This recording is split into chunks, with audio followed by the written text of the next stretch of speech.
tout a commencé avec Startup Factory, avec son lancement notamment le 19 octobre 2012. Alors pour expliquer Startup Factory, je pense qu'il y a 3 mots-clés qu'il faut vraiment retenir. Tout d'abord, le concept end-to-end. Deuxièmement, no one size fits all. Et troisièmement, réseau de partenaires. Alors, concernant le concept end-to-end, pour expliquer comment ça se passe, Startup Factory se base sur un process de support à tout créateur, à tout promoteur, aux créateurs de startup,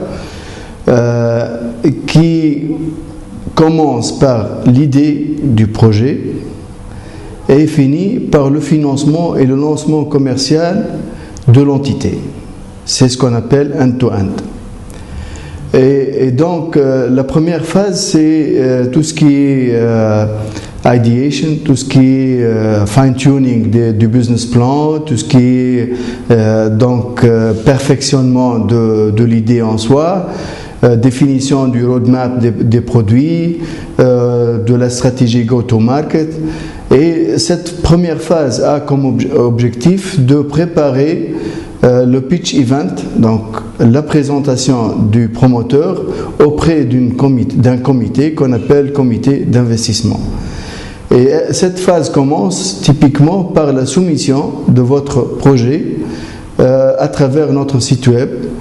Et c'est à partir de là qu'on va vous contacter et essayer de, bien sûr, travailler comme déjà précisé. Ce qui est très important, c'est que on shortlist toujours les top 12 projets par trimestre avec lesquels on entre en contact direct afin justement de parfaire, comme déjà expliqué, leur idée de startup. J'explique un peu les 2 phases ultérieures. La deuxième phase, c'est la phase d'incubation. Pendant cette phase, le promoteur bénéficie d'une multitude de services qui sont parfaitement free of charge, donc sans payer quoi que ce soit, sans frais pratiquement. Et donc, ça englobe tout ce qui est indispensable pour la création du produit en soi, donc logiciel, équipement informatique, moyens de communication, formation, certification.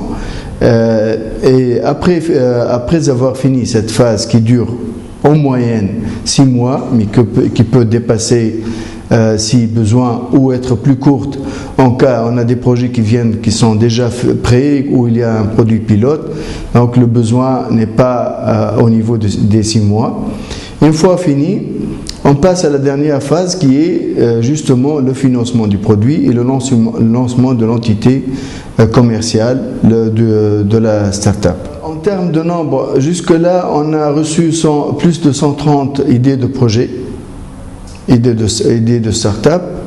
On a 10 start-up en production. Ce qui est important à retenir aussi, c'est que dans la dernière phase du programme, on injecte un montant moyen de 50 000 dinars par start-up sous 2 formes, ou bien participation ou bien convertible loan. Ce qui est très important aussi de savoir, c'est que toutes les dépenses pendant la phase d'incubation ou accélération sont hors engagement, donc sont en plus des 50 000 dinars injectés pendant la dernière phase du programme. Il y a des cas même où on a injecté plus que notre participation finale. Il y a un cas spécifique où on a injecté, on a un financier en certification à peu près de 70 000 dinars qui ne sont pas comptabilisés dans notre participation. Ce qui est très important aussi de savoir, c'est que parmi les 10 startups qui sont en production actuellement, il y a ceux qui ont bénéficié par des services qui sont très particuliers. Par exemple, l'une des startups qui s'appelle DisruptCK, elle a bénéficié d'un service à Silicon Valley. Ils ont eu l'opportunité donc de pitcher leurs idées, de présenter leurs idées auprès de pas moins que YouTube, Google, et parfaire leur business plan, leur idée de produit, et bien sûr avoir établi des contacts avec des vis-à-vis qui peuvent aider justement à concrétiser leur business plan. Il y a aussi d'autres qui vont bénéficier d'une formation aux USA, à Boston, à MIT. Il y a d'autres qui ont bénéficié des certifications à Londres et à Paris. Donc, tout ça se fait pendant la phase d'incubation. No one size fits all, c'est-à-dire le support est dédié et customisé, et donc est spécifique au promoteur même. On ne fournit pas un support général sans voir le besoin spécifique donc du promoteur. Et c'est pendant la phase d'incubation où on se met ensemble avec le promoteur, on finalise un contrat d'objectif où les engagements de part et d'autre sont spécifiés, c'est-à-dire l'ensemble d'apports par le programme, formation, certification, matériel, etc. Et aussi l'engagement du promoteur à concrétiser ce qu'on appelle un minimum viable product. Ça, c'est un point très important. Le deuxième point, c'est le réseau de partenaires. Et sans réseau de partenaires qui permet encore à avoir le maximum de synergie avec l'écosystème, on n'aura pas eu cette valeur ajoutée très importante aux promoteurs. Je peux citer par exemple Microsoft, qui fournit un ensemble de logiciels de formation spécifiques, aussi le Razel qui nous donne l'espace d'incubation, Education for Employment avec des formations soft skills, des formations en management en général, et aussi la BFPME qui permet un complément de financement, mais aussi la Subcom qui permet l'accès au milieu académique et autres. On a pas mal d'autres partenaires, juste pour vous donner une idée sur la structure de notre réseau de partenaires. Intilaq permet à tout porteur d'idées qui a deux ingrédients essentiels avec lui, notamment la volonté et une bonne idée, à concrétiser son rêve.